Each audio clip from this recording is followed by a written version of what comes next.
Welcome back. Bulletin का आगाज करते हैं अहम खबर के साथ। पाकिस्तान ने भारतीय जासूस कुलभूषण यादव को तीसरी बार कौंसलर रसाई देने का फैसला किया है, जिसके बारे में भारतीय हुकाम को आगाह कर दिया गया है। Kulbhushan Sudeep Yadav of the Indian navy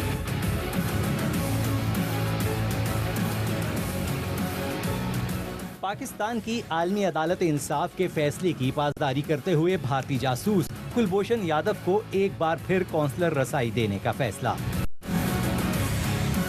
दफ्तर खारजा के मुताबिक कुलभूषण यादव को तीसरी बार कौंसलर रसाई दी जाएगी, जिसके बारे में भारतीय हाई कमीशन को आगाह कर दिया। भारत के जवाब का इंतजार है। वजीर खारजा शाह महमूद कुरैशी कहते हैं, तमाम सहूलियात फराहम करने के बावजूद भारतीय सिफारतखार भाग गए। पाकिस्तान कहता है कि हम एक्सेस देने के लिए फिर भी तैयार हैं। हमें इनको कोई मौका नहीं देना था, उनको एक्सेस देते हैं, फिर उस पे एतराज़ात उठा देते हैं। शीशे के पीछे बिठाया गया, रिकॉर्डिंग हो रही थी। जब वहां से फरार इख्तियार किया, ने कहा अगर सिक्योरिटी एहलकारों की मौजूदगी से आपको कोई परेशानी है वो भी हटा देते हैं। हमने दोबारा ऑफर कर दी है। गुज़िश्ता रोज पाकिस्तान ने भारत को रॉ एजेंट कुलभूषण यादव तक दूसरी कौंसलर रसाई दी थी। इस दौरान भारतीय नाज़िमुल उमूर की कुलभूषण से मुलाकात हुई थी। तो आपने रिपोर्ट में देखा, पाकिस्तान ने भारतीय जासूस कुलभूषण यादव को तीसरी बार कौंसलर रसाई देने का फैसला किया है, जिसके बारे में भारतीय हुकाम को आगाह कर दिया गया है। इसी पर हम बात भी करेंगे। अब नुमाइंदे जुल्करनैन हैदर हमारे साथ मौजूद हैं। जुल्करनैन, क्या मौक़िफ़ है, कुछ सामने आ सका? भारतीय हुकूमत की जानिब से इस पेशकश को कबूल किया अब तक? देखें, पाकिस्तान की जानिब से एक मरतबा फिर बड़े दिल का मुजाहरा किया गया है और तीसरी मरतबा कुलभूषण यादव तक कौंसलर रसाई देने का हुकूमत पाकिस्तान ने ये फैसला किया है। और इस फैसले से गुज़िश्ता रोज ही भारतीय हाई कमीशन को आगाह कर दिया गया था कि वो भारतीय हुकूमत से बात करें और हमें जवाब दें। अगर वो तीसरी मरतबा भी कौंसलर रसाई चाहते हैं तो उसके लिए तैयार हैं। कल जब मुलाकात हुई थी, मुलाकात के बाद भारतीय हाई कमीशन जब वापस गए थे तो भारतीय वज़ारत ख़ारजा की जानिब से बयान भी सामने आया था कि जो मुलाकात है वो अकेले में होनी चाहिए थी। वहाँ पर सिक्योरिटी के इंतजाम सख्त थे, तो हमें अलग से एक मीटिंग जो है नहीं करने दी गई। जिसके बाद कल की वज़ीर खारजा शाह कुरैशी ने भी ये ऑफर की थी कि हम सिक्योरिटी के मजीद एहलकार भी हटा देंगे, मगर ऐसा नहीं हो सकता कि बिल्कुल ही तनहा इनको बैठने दिया जाए। तो उसके बाद पाकिस्तान की जानिब से उन्हें बाज़ाब्ता आगाह किया गया कि वो पाकिस्तान तैयार है तीसरी मरतबा अगर भारत कौंसलर रसाई चाहता है। तो अभी तक भारत का जो जवाब है वो वज़ारत खारजा को मसूल नहीं हुआ है। दफ्तर खारजा का ये कहना है कि बिल्कुल पाकिस्तान की जानिब से ऑफर की गई है। ठीक है, आप ये कह रहे हैं कि अब तक भारतीय जवाब मौसूल नहीं हो सका है। बहुत शुक्रिया जुल्करनैन, आपने आगाह किया। फाइनेंशियल एक्शन टास्क फोर्स के उसूल की खिलाफ वर्जी। भारत पाकिस्तान में टेरर फाइनेंसिंग में भी मुलव्वस है। पाकिस्तान में रॉ एजेंट्स को खुफिया नेटवर्क के जरिए फंडिंग का नेटवर्क बेनकाब हुआ है। FIA इंसदाद दहशत गर्दी विंग ने हवाला हुंडी के खुफिया नेटवर्क का मुलजिम सदर से गिरफ्तार कर लिया। मुलजिम यासीम भारतीय खुफिया एजेंसी रॉ के गिरफ्तार मुलजमान की निशानदेही पर गिरफ्तार किया गया। हवाला हुंडी के खुफिया नेटवर्क से दुश्मन अनासिर को रकम फराहम की जा रही थी। गिरफ्तार मुलजिम यासीन मनी एक्सचेंज कंपनी का मैनेजर है। मुलजिम के कब्जे से लैपटॉप और मोबाइल फोन बरामद हुए। हवाला हुंडी नेटवर्क से वाबस्ता दीगर मुलजमान की तलाश जारी है।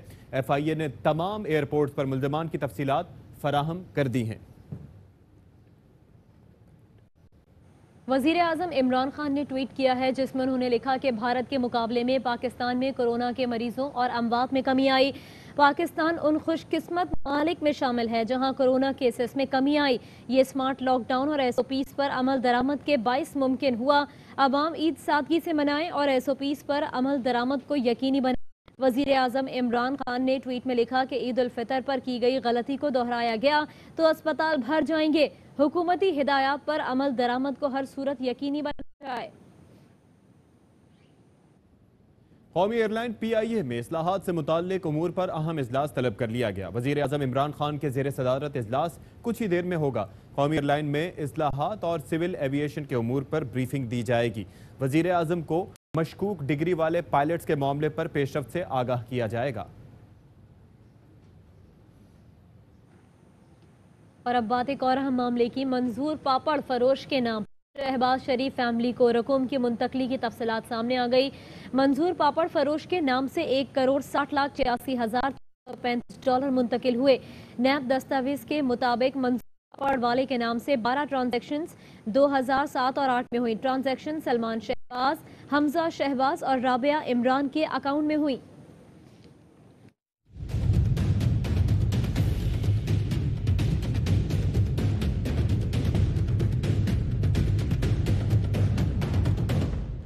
मंजूर पापड़ फरोश के नाम पर शहबाज शरीफ फैमिली को कितनी रकम मुंतकिल हुई? ARY न्यूज़ तफसीलात सामने ले आया। नैब दस्तावेजात के मुताबिक मंजूर पापड़ फरोश के नाम से 1,86,86,435 अमरीकी डॉलर मुंतकिल हुए। 12 ट्रांजैक्शंस पर मुश्तमिल डॉलर्स पाकिस्तानी रुपयों में 8,08,26,141 रुपए बनते हैं। मंजूर पापड़ वाले के नाम से 12 ट्रांजैक्शंस 2007 और 2008 में हुई। नैब दस्तावेजात के मुताबिक ट्रांजैक्शंस सलमान शहबाज, हमजा शहबाज और राबिया इमरान के अकाउंट्स में हुई। सलमान शहबाज को $9,07,015 जो पाकिस्तानी 6,29,75,524 बनते हैं। हमजा शहबाज को $1,67,980 जो पाकिस्तानी 1,01,24,155 रुपए बनते हैं। राबिया इमरान के अकाउंट में $2,40,920 की मालियत 1,70,83,696 रुपए मुंतकिल हुए। पंजाब के वजीर इत्तलात फयाजुल हसन चौहान कहते हैं कि उस्मान बुज़दार न कहीं आ रहे हैं और ना ही जा रहे हैं। शरीफ खानदान फनकार खानदान है जिसको पापड़ वाला सदका और ज़कात देता है। मौलाना फजलुर रहमान ने लॉन्ग मार्च करके जरदारी और नवाज शरीफ, शहबाज शरीफ से अरबों रुपए बटोरे। वज़ीर आला पंजाब सरदार उस्मान बुज़दार डेरा गाजी खान से मुल्तान पहुँच गए। मुल्तान एयरपोर्ट पर इजलास में तरक्याती पैकेज और अमन आमा से मुतालिक इक़दामात का जायजा लिया। उस्मान बुज़दार का कहना था सूबे में तामीर और तरक्की का नया दौर शुरू हो चुका है। मुल्तान डिवीज़न के लिए बजट में खुसूसी फंड्स रखे गए हैं। जनूबी पंजाब सेक्रेटेरिएट के से मकामी अफराद को लाहौर नहीं आना पड़ेगा। तरक्याती फंड्स की गैर मुनसिफाना तकसीम का बाब बंद कर दिया गया है। वज़ीर आला पंजाब उस्मान बुज़दार ने तरक्याती मंसूबों पर काम की रफ्तार तेज करने की हिदायत कर दी। कहा कौमी वसाइल में किसी को खयानत नहीं करने देंगे। खैबर पख्तूनख्वा के वज़ीर आला महमूद खान ने कान में 5 बिजली घरों का इफ्तिताह कर दिया। इन बिजली घरों से 1,650 किलोवाट बिजली हासिल होगी। वज़ीर आला ने शुगरान में सड़कों की तामीर के 3 मंसूबों का भी इफ्तिताह किया। महमूद खान कहते हैं कि सड़कों की तामीर से सयाहत को फ़रोग मिलेगा। BRT, Malam Jabba sky resort, billion tree, Swat motorway flagship मंसूबे हैं।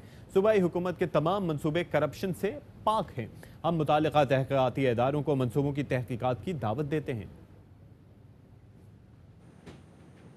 शुगर पर सब्सिडी की मामले पर नैब को इन्वेस्टिगेशन दी जा रही है। 5 साल की इंक्वायरी रिपोर्ट भी मुंसलिक है। माविन खुसूसी बराए एहतसाब शहजाद अकबर कहते हैं FIA और सिक्योरिटी एक्सचेंज कमीशन को कॉरपोरेट फ्रॉड का मामला भेजा जा रहा है। गंदम सब्सिडी की तहकीकात की गई। 149 मिल्स गंदम की चोरी में मुलव्वस निकली। आटे का सरकारी निर्ख 860 रुपए है। जिसको नहीं मिल रहा वो हेल्पलाइन पर शिकायत कर सकता है। शुगर का बहरान पैदा हुआ। उस बहरान की नतीजे में प्राइम मिनिस्टर ऑफ पाकिस्तान ने ये फ़ैसला किया कि वो उसके ऊपर एक कमीशन बिठाएंगे और इसके मुहर्रिकात का पता लगाएंगे। और ना इस कमीशन से पहले पाकिस्तान की तारीख़ में, मुझे आप बता दें अगर मेरी यादाश्त में या मालूमात में गलती है, कोई कमीशन आज तक पब्लिक नहीं हुआ। एक बेजा स्टे जो है वो नहीं चल सकता जब तक कि दूसरी तरफ का वकील साथ मुलव्वस ना हो। बहुत ज़ोरावर लोग अदालत में गए, हुकूमत ने अपना मौक़िफ़ अदालत के सामने रखा। पहले उन्होंने पे पाबंदी लगा दी, स्टे दे दिया कि आप इनके खिलाफ कोई कार्रवाई नहीं करेंगे। गवर्नमेंट का मौक़िफ़ सुना गया, उसको कोई उसमें एडजर्नमेंट नहीं ली गई, इमीडिएटली उसको शुरू किया गया, वो खारिज कर दिया गया। नैब को एक इन्वेस्टिगेशन दी जा रही है जो कि सब्सिडी से रिलेटेड है। उसमें ये भी कहा गया है कि जो 5 साल की इंक्वायरी की जो रिपोर्ट है वो साथ मुंसलिक है, जो सब्सिडी के मद में जिसकी तरफ निशानदेही की जाती है कि क्या क्या इरेगुलरिटीज़ हुई या कोई क्रिमिनल एक्ट हुआ। 667 फ्लोर मिलों में से 149 जो हैं वो मुलव्वस पाई गई उस गंदम की चोरी में। इस मद में तकरीबन जो लॉस टोटल कैलकुलेट किया गया 2018 रमज़ान बाज़ार का वो यानी कि 25 करोड़ के लगभग। 190 मिलियन की रिकवरी कर ली है, जो कि इन 149 फ्लोर मिलों से लेके खजाने में जमा करा जा चुकी है। ये अजूबा है कि पहली मरतबा इतनी गंदुम आई मगर गई कहाँ। सैयद फ़खर इमाम का कौमी असम्बली के इजलास में इजहार ख्याल। फ़खर इमाम का कहना था कि आलमी मंडी में महंगी होने के बायस गंदुम की कीमतें बढ़ी। स्पीकर कौमी असम्बली असद कैसर ने आटा महंगा होने और गंदुम की तरसील से मुतालिक मुकम्मल रिपोर्ट मांग ली। सील है फ़खर इमाम साहब, अगर उसके बारे में बताएं कि आटे की कीमतें जो है ना वो बढ़ रही है, उसके लिए आप क्या कर रहे हैं? अजूबा है कि पहली दफ़ा तारीख में ऐसे हुआ है कि सप्लाई आ चुकी है 25.5 मिलियन टन की, एकदम कीमतें 18, 1900, 2000 तक चली गई। ये गंदम गई कहाँ है? 60 लाख टन ऐसी गंदम है जो मार्केट में है। तो इस वक्त कीमत तो नहीं बढ़नी चाहिए थी, पर ये इसलिए बढ़ी है क्योंकि इंटरनेशनल प्राइस ज़्यादा है। ओवरऑल 15 लाख टन शॉर्टेज है, जिसके लिए 7 लाख टन के हमने इंपोर्ट परमिट्स भी अलाउ कर दिए हैं। पंजाब की हद तक कुछ मार्केट में स्टेबिलिटी आई है, वहाँ 1700 से 1800 रुपए कहते हैं गंदम बिक रही है। इमाम साहब, आप जो है ना एक तो मेहरबानी करें कि एक पूरा रिपोर्ट मंगवा ले कि क्या बुनियादी रीज़न है। कुछ रिपोर्टें ऐसी भी है कि ये सूबों के दरमियान भी कुछ चीज़ों पे बंदिशें लगी हैं या कोई टेक्निकल तरीके से रोका जा रहा है जो कॉन्स्टिट्यूशन अलाउ नहीं करती। बात करते हैं मौसम की। लाहौर में मानसून की बारिशों का सिलसिला जारी। शहर और गिरदोनवा में तेज़ बारिश के बायस मौसम खुशगवार हो गया। लाहौर शहर और गिरदोनवा में होने वाली बारिश से गर्मी का जोर टूट गया और मौसम खुशगवार हो गया। Gulberg, Thokar Niaz Baig, mall road, jail road, Ferozepur road, Ghazi road, defence समेत दीगर इलाकों में बारिश हुई। बारिश के पानी से शहर के भी इलाके ज़ेरे आ गए। महकमे मौसमियात के मुताबिक गुजरांवाला, हाफिजाबाद, सियालकोट, नारोवाल, गुजरात, मंडी बहाउद्दीन, सरगोदा, खोशाब, लाहौर, शेखुपुरा, डेरा गाजी खान और लिया के अजला में आंधी और गरज चमक के साथ बारिश का इम्कान है। रावलपिंडी और गिरदोनवा में मूसलाधार बारिश। वासा ने हाई अलर्ट जारी कर दिया। नशेबी इलाकों में हैवी मशीनरी पहुंचा दी गई, अमला तैनात कर दिया गया। एमडी वासा कहते हैं कि नालाई में पानी की सतह पर नजर रखे हुए हैं।